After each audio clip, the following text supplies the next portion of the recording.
we bring you greetings and solidarity from Greater Manchester, the Greater Manchester Friends of Palestine.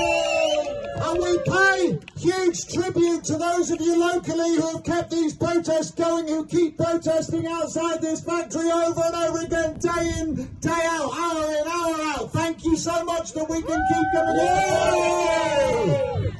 And it's a particular pleasure to be here today from Manchester to say hello, best wishes, thank you and solidarity to Sarah Wilkinson! Sarah, thank you. Sarah has been such a good friend to Manchester, such a good friend to all the actions that we've carried out there, because in 2022, after several years of campaigns by the Oldham Peace and Justice Group, by those of us supporting throughout Greater Manchester, and by the organisation whose name we still cannot name, and thanks to the visits from comrades such as Sarah to the outpost of Oldham, we shut down Elbit in Oldham in 2022! And after that, 3 more Elbit locations have been shut. We shut down IO Associates, the recruiting firm for Elbit in Manchester. We shut down Fisher German, the landlord part of the Elbit operations, and we're running out of targets. So that's why we said we will continue to come here from Manchester to support all of you campaigning to close down this absolute aberration, this disgrace to humanity, this factory of death behind us, protected by its own highly paid security services, and then the boys and girls in blue and yellow who surround it, protecting them while they protect what's inside, which is being used for the genocide of Palestinians.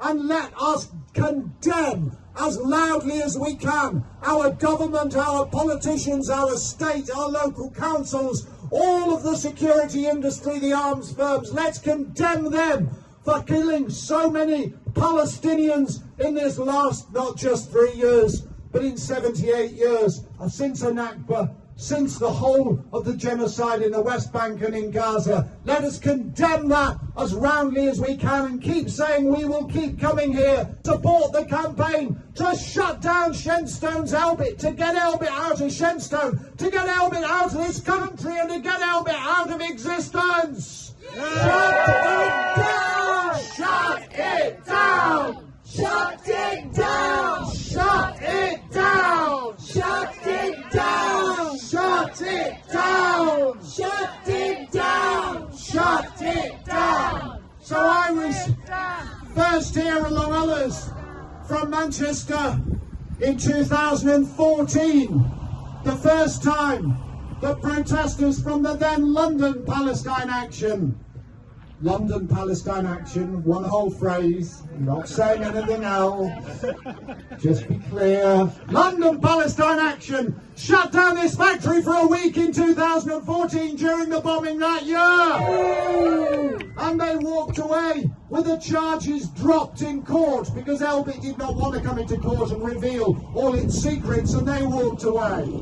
And in 2015 we held a fantastic festival in this road outside, and in 2016 we continued, and in 2019 Manchester Palestine Action, one phrase, Manchester Palestine Action, went up on the roof of Oldham's Elbit factory and shut it down. And they walked away without charges. In fact, they went to the police station the next day and got their banners back.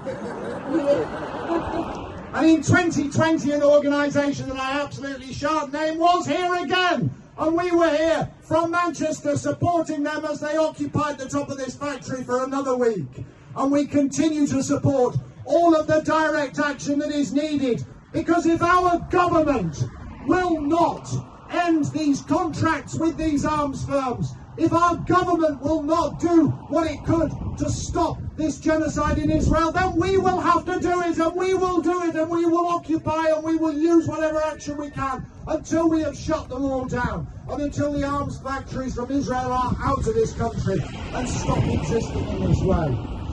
And I am delighted that on the back of all of those years of action, we are still here, and that Sarah is here with us today to commemorate all of those years of actions that we have taken, and to say, as she did so eloquently a few minutes ago, that this work has to continue. We may not see Gaza in the BBC News every day. We may not see the same profile in the mainstream so-called press and media at the moment. But people in Gaza, as Sarah said, continue to die every day. There is no, you remember this ceasefire? You remember phase one? Phase one of a ceasefire where Israel would withdraw. Israel occupies more than half of Gaza. Phase one, where they would stop killing Palestinians. They continue to kill Palestinians. Phase one, where they were going to let aid in across the borders, and they've let a trickle of aid in. They were even going to open the Rafah crossing, open a little bit for a few people. But meanwhile, the killing continues, the occupation continues, and they're talking about moving into a phase two. I saw one Palestinian in Gaza on Al Jazeera say, phase two? We haven't had phase one. Yes. There is no ceasefire. There remains no ceasefire. Well, what that means is that Palestinians cease and Israel continues firing. And Israel fires with weapons that are made in here. Israel continues with the support of the UK government, the EU, the US. Israel continues, and until Israel can be stopped, then there will not be peace and freedom and justice for Palestine. And that is why we have to continue to be here. We have to continue to take all the actions that we can, because we are not here because, I think it was Kneecap who said it best, the Irish band. Let's have a cheer for Kneecap.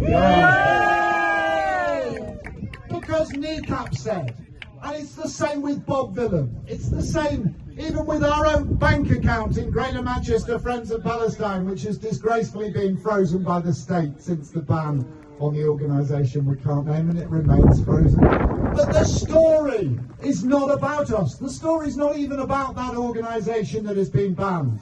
The story, as Kneecap said, is Gaza. The story is the West Bank. The story is Palestine, and that is why we are here, to give the voices to the Palestinians and to say, free, free, Palestine!